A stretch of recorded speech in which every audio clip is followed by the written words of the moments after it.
Hello, everybody. Ron Callis here with another episode of Automation Unplugged. It's episode 26, believe it or not. Today is, what is today? Today's Wednesday, December 6th. It's 12:30 p.m., or actually 12:31 p.m., so starting 1 minute late. Hope you're having a great day and a great week.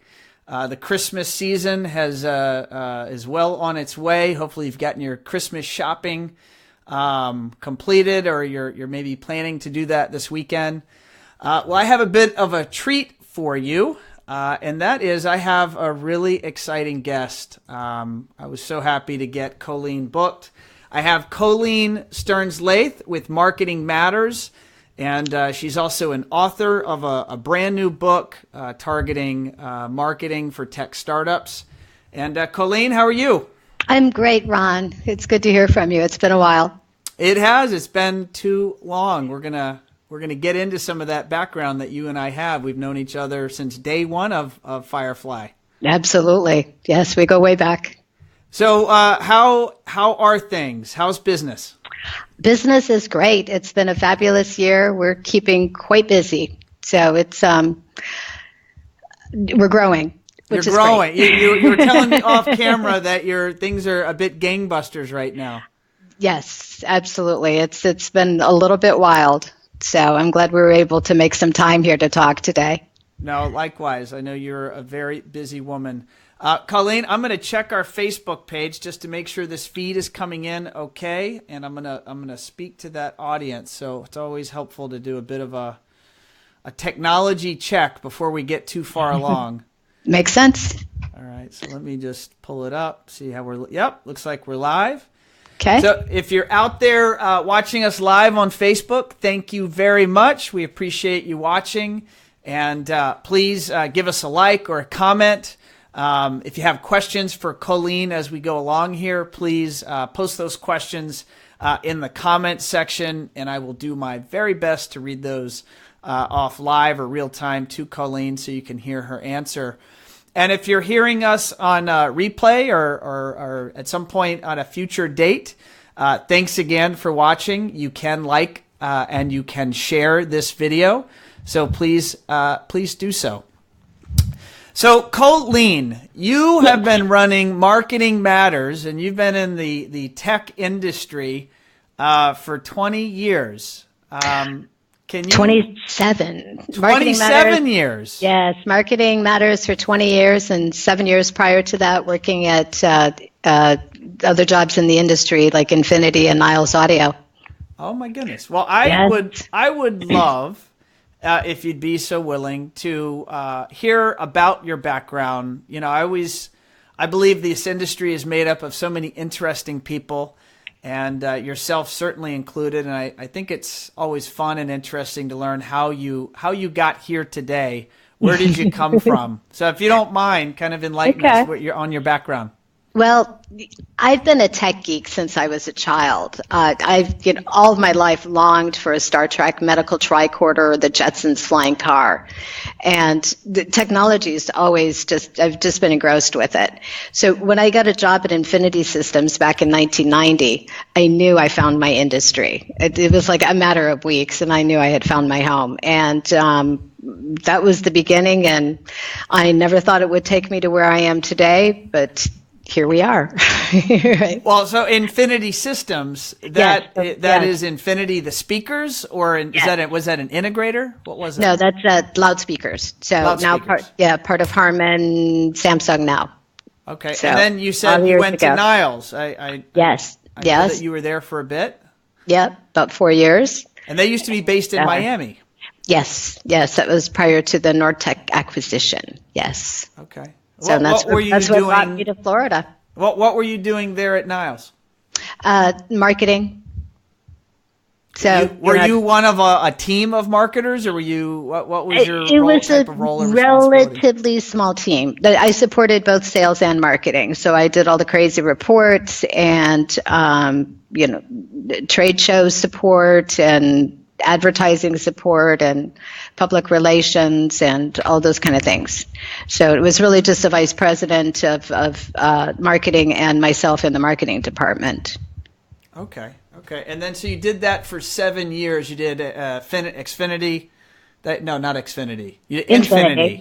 Yes. Xfinity, the cable providers on my brain. Mm-hmm. And so Infinity, and then you went to Niles, and then you got bitten by the entrepreneurship bug. Is that how it worked? Pretty much, yes. And so what was your goals when you started Marketing Matter? What was the intent of that business? I wanted to be able to help people get their projects done quickly and well and make a difference. Was the goal to work with manufacturers, to work with installers, work with the various reps and the different players in the industry? Or I actually started by working primarily with reps. So I knew the reps, and they would give me. I did little catalogs for them initially, and then eventually got some referrals to manufacturers. I really didn't work with integrators until probably about 5 years in. Okay. And over the last 20 years, has the portfolio of the types of companies, I mean, have you branched outside of the tech industry, or has it always been within this space?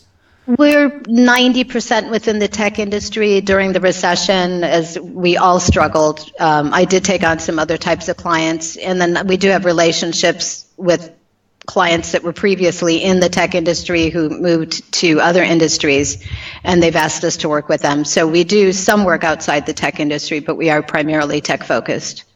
Okay.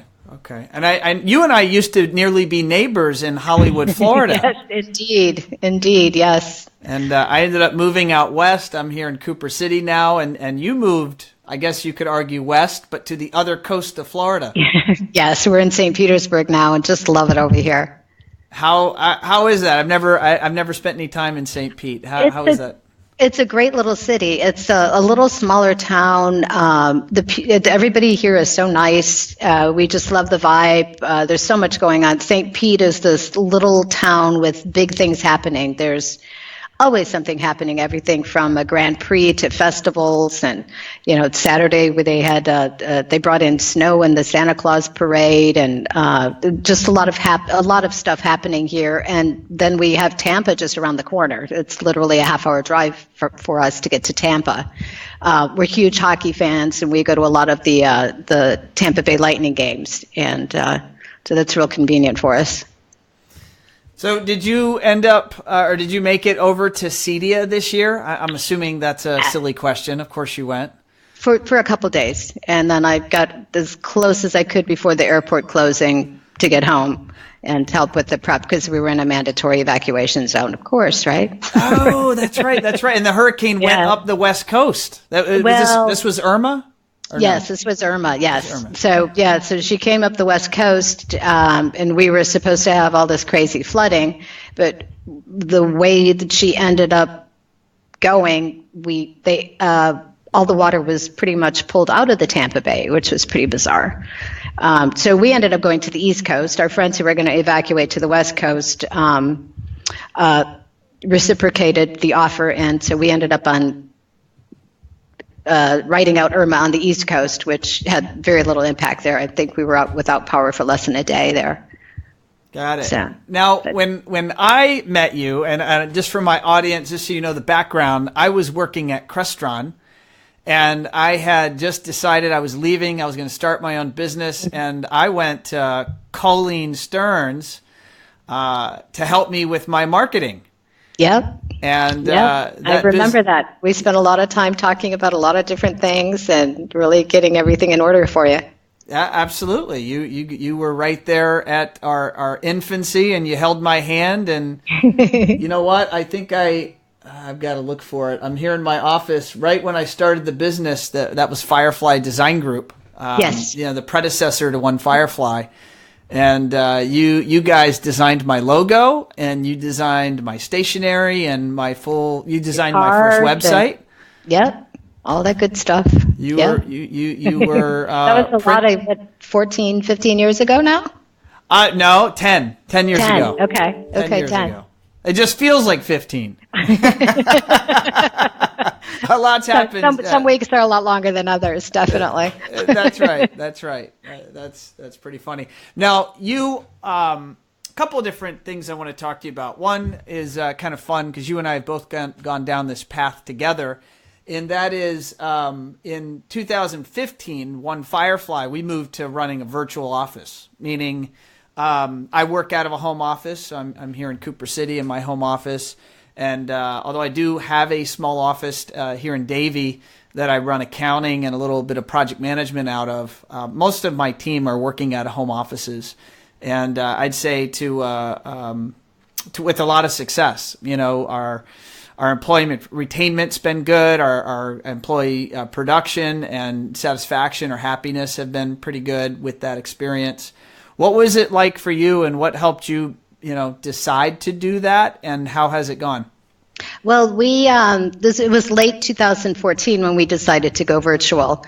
We had been in the same office in Hollywood for 15 years, and my staff was moving, and I had a couple of folks virtual already, and actually we're to the point where I had one person left in the office with me. The landlord wanted another 3-year lease, and it just didn't make sense. And that was the best decision I could have made, because about 6 weeks later, we found out that my husband was being transferred to Tampa. So I didn't get myself saddled with a 3-year lease. So listen to your gut. Right? That's amazing. Now, you and I were talking off camera about when you work remote and you have virtual team members, you need a particular type of team member. Maybe that's not best for everybody. What are your thoughts around that? Remote work is not suited for everybody. You really have to have an individual who has really good work habits and work ethics. Because they need, just because you're working out of your house doesn't mean that you can go take 2 or 3 hour lunches. You still have to do your 9 to 5, 9 to 6, take your lunch break when it's not disruptive to everybody else. We're still holding all of our conference calls, our meetings, via conference lines rather than the conference room these days. Right. So, the work hasn't changed. And we had to make some process changes as well. To help everybody stay on track. We do morning check-ins, and then I have my manager send me end-of-day reports, so I know what they worked on during the day, any issues that may have come up, and then they give me a brief recap of the priorities for the next day, because we'll have 20 different jobs going at a time. So that way we can really keep track of everything, and then weekly staff meetings as well. So Mondays at noon we all get together, go over the open jobs, do a little brainstorming as needed for particular projects, and then discuss marketing matters business. So it works really well, and my folks are pretty happy about it too, because you can live your life and not have to worry about oh my gosh, my husband got transferred and I need to move. It's fine. Take your computer with you and talk to you on Monday. Just get your work done, and exactly. Yeah, all is good. Now, one of the things we did here at One Firefly is we had to. I should say it didn't happen when we went virtual. We had done it prior, but it led to maybe a bit of an easier transition. And that was, we really ramped up on the software side with project management software and time tracking software. Mm-hmm. Did you do something along those lines? We had all of those tools in place already. And so, so when we initially went virtual, I was still in Hollywood, and that was October of 2014. And then in July of 2015, we moved here to St. Pete. And honestly, we put in a digital phone system, so we retained our phone numbers, our emails, and the only thing that changed for our clients was where to send the check. Right. So that worked out pretty well. Having those systems in place made a big difference. Yeah, the project management software, the time tracking, all that stuff. So another very fun topic, and I'm very proud of you and happy for you that you were able to accomplish this. You've written a book. I did. Can you hold the book up to the camera so our audience can see it? There we go. Ultra high def marketing. All right. So tell me, who is this book for? This book was written for tech startups or tech companies who are looking to launch new products. So we use a proprietary 5-step method to bring our technology clients to world domination. I'm glad you don't have your goals set too high there. So are you gotta aim high? You got to aim high. Absolutely. Are you able or willing to go through what some of those 5 steps are for world domination, or maybe just at least at a high level? Yeah, I can give you a brief recap there. So we start with identity. So identity is where you're creating your company name, your logo, your website, your business cards, and all the brand standards to support those and create a consistent look and feel for your company. So, and this is also where the company story is developed. And it's really important. I really feel strongly that every company needs a story. Companies are entities. It's an it. But we do business with people. And that company story resonates with people, and your customers want to know, just as you started with asking about my story. Folks want to know who they're working with, and that's an important part of identify. The second step is simplify. And simplify involves translating the technology product information from engineering speak to human speak, because many of these products, we work with a lot of engineers, needless to say. A lot of the automation and the CDI, Infocom, Avixa companies are very much engineering driven. And so we have to be able to take that engineering speak and translate it into something that really makes sense for a consumer or that target audience to understand. And this is also a point where processes should be developed. Your customer service policies, your technical support policies, warranty, and things like that. And the tech firms. One of the biggest challenges that tech firms face is they spend millions of dollars to create jaw-dropping, life-changing technology. And then they have a huge disconnect marketing those features for the benefit of the customer. And the effect is that essentially they lose their launch investment over that and then end up with a huge warehouse of unsold product. And by using the tools in Simplify, we really can avoid that situation, that fiasco from happening. Yeah, for sure. Yeah, definitely. It helps. The next step is Toolify.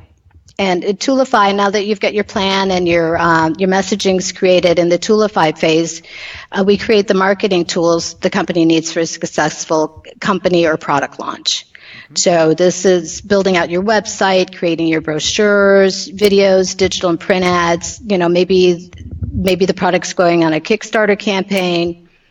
You're creating social media accounts, visuals, writing articles, blog posts, and such. And this is really one of my favorite parts of the 5-step process, because this is where all the creative juices flow and where great campaigns are really developed. Mm-hmm. So, and then next is the 4th step is amplify. So you've got the tools that are created. Now it's time to amplify that message. So that this is where we would arrange media interviews, make social media posts live, launch those digital ad campaigns, distribute press releases, articles, blogs, newsletters, and all those other tools that we created in Toolify. And then lastly, the 5th step is tweakify. And that's the final step to total world domination. It's really imperative where you evaluate the testing that you've done and amplify, and then measure those results and make adjustments or tweak. So nothing works, this is where the marketing 100% rule comes into play. Nothing works 100% of the time. So you better check and see what those results are, do your A/B testing, and make those adjustments so you're really getting the most bang out of your marketing campaigns. So this book in a nutshell. 3, 4, and 5 were Toolify, Amplify, and Tweakify, right? Yes. I love that. And then what 1 and 2 was that identity, and was 2 story? Identify and simplify. Identify and simplify. Yes. Got that whole phi thing going on. Oh, yeah, it's important. And here's a cute little graphic that kind of shows. Oh, I love that. Okay. Yeah. So those are the steps. And then the world is in your hands. All right. So now I'm assuming that the world can buy this book on Amazon? On Amazon or Barnes & Noble. Yes. All right. So Available.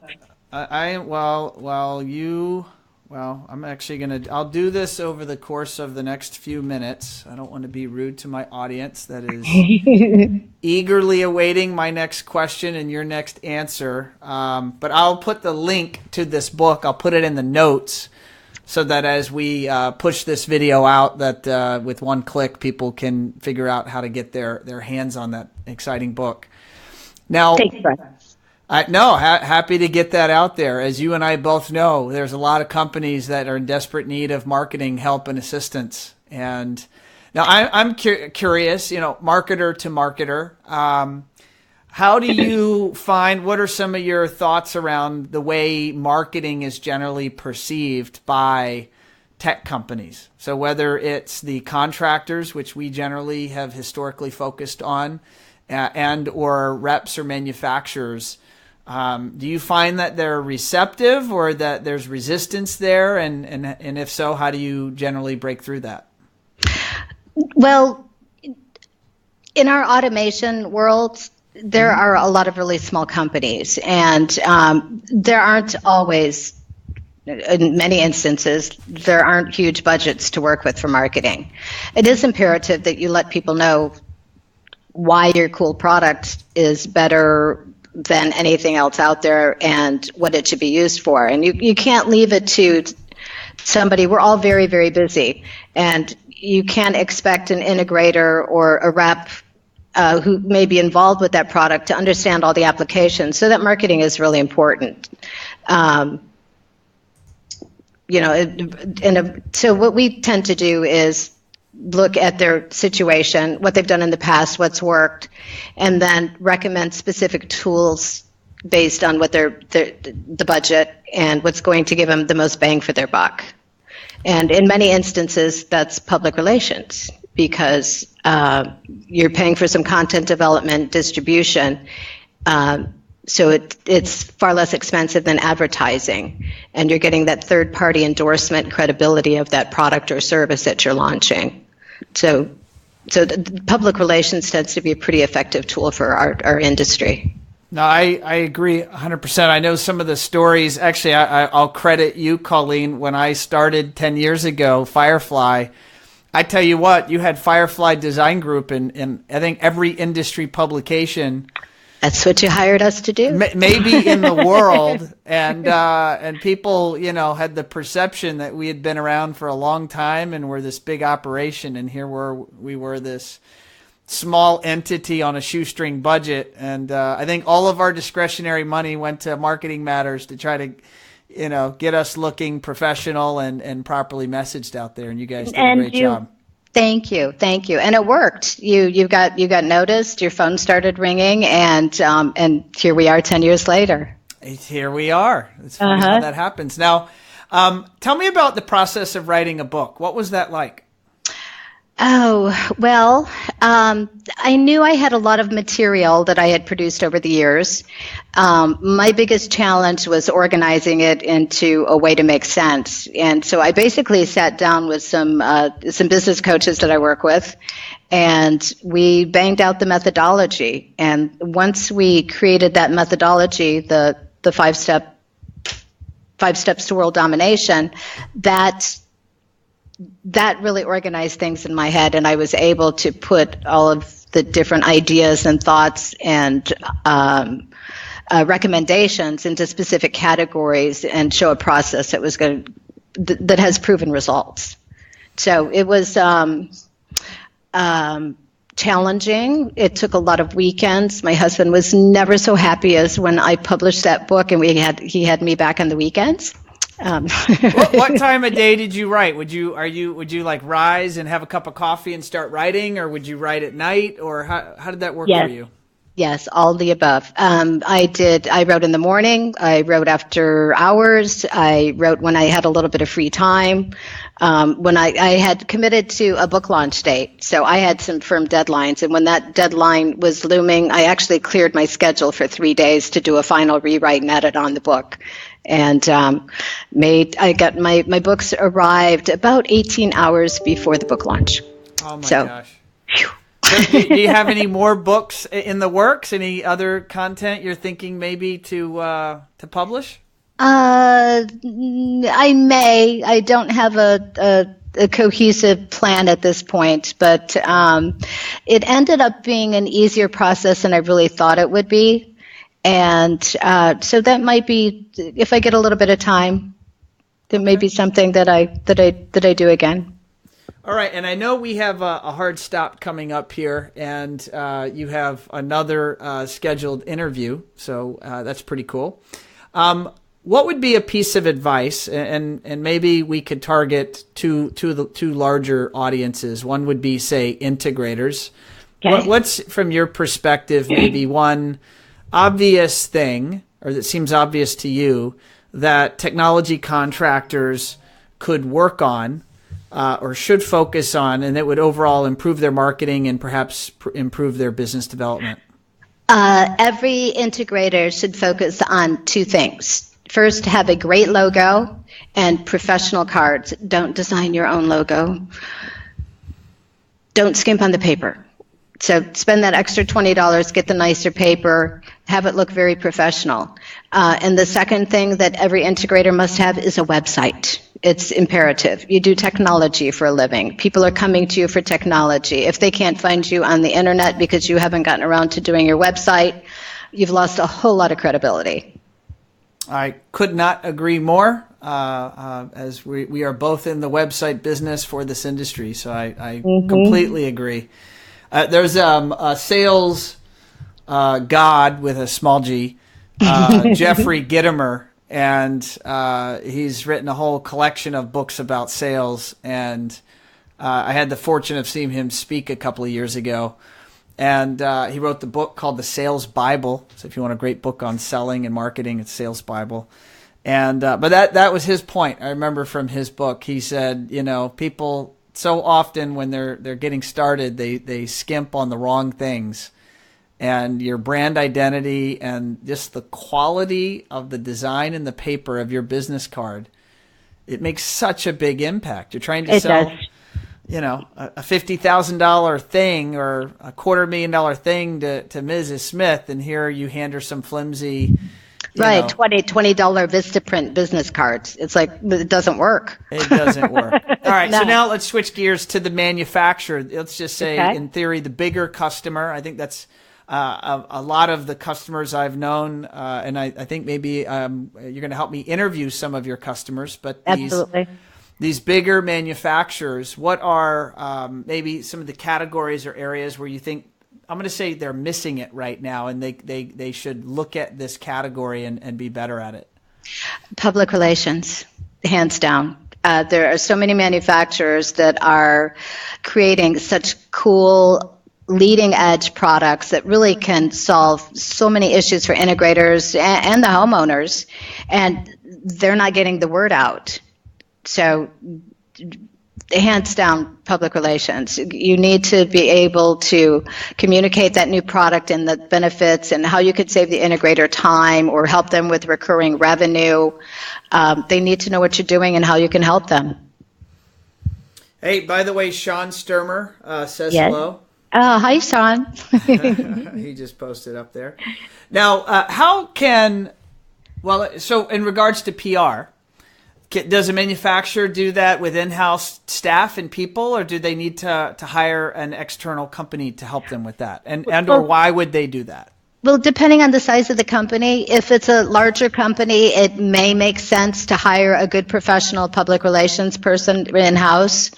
If the company is really huge, large, maybe you do have that in-house public relations person and you're still hiring an agency to help you with specific channels that they specialize in. Mm-hmm. Smaller companies, it tends to be a lot more economical for them to hire somebody because you can get a program tailored to your needs and your budget. And work on, focus on those initiatives to support sales. What are your marketing and sales goals? And that's, you can get that firm then to focus on supporting those efforts and getting those messages out to the correct audiences. So let's look at that integrator, and I think maybe I have one more minute with you. Let's look at that integrator. How could that integrator focus on PR? What would be a strategy, a PR strategy for an integrator, maybe that they could even do on their own? And then what would be something they could do in partnership with, say, an expert like yourself? Well, integrators should do two things, I feel. Take advantage of the award opportunities, because that gives you such credibility. To win a Consumer Technology Association Mark of Excellence Award is huge. That's, and it's worth the time. So get those pictures, and, it's like the lottery. You can't win if you don't enter. Get those entries in. That's great advice. Yeah, absolutely. And the other thing that integrators can do in the public relations realm is, since you're regional, you really are focusing on it. Most of integrators are focusing in a particular area. Get involved in your local community. Reach out to your local newspaper and the home section and talk about, trends in home automation. There are local things that can really help position you as the local expert. And then when folks see these kind of articles, and they get to know you where they would not necessarily come across your name. I've been wanting to do home automation. Oh, here's Ron, and he's telling me that I should do this and this, and we could look at this. And those types of things are going to help your phone ring. Awesome. And Sean made an additional comment. Sean's always watching and always commenting. So Sean, we appreciate you always being in our audience. That's fantastic. And appreciate those shares as well, Sean. But Sean says, my personal experience has been outside marketing teams seem to always work best. So that's there you go. Thank you for the support, Sean. Thank you for the support, Sean. So, Coleen, it's been a pleasure having you on, and it was so fun to catch up. And definitely, I would love to have you back on and go into maybe more marketing topics, and perhaps we could get more granular if you'd be game. I'd love to. That'd be great. I hope we get to see you soon. We need you to come on out to the West Coast and check things out here. Yeah, I need to have Scott's mushroom risotto again. It's pretty good. Well, and his tri-tip cooked in the egg, that's even better. Uh-huh. Absolutely. All right, ladies and gentlemen, thank you for watching. That's been another episode. It was episode 26 of Automation Unplugged, brought to you by my day job over at One Firefly. So thanks again for watching. Have an awesome Wednesday. Have a great week and weekend, and I will see you next time for episode 27. Take care.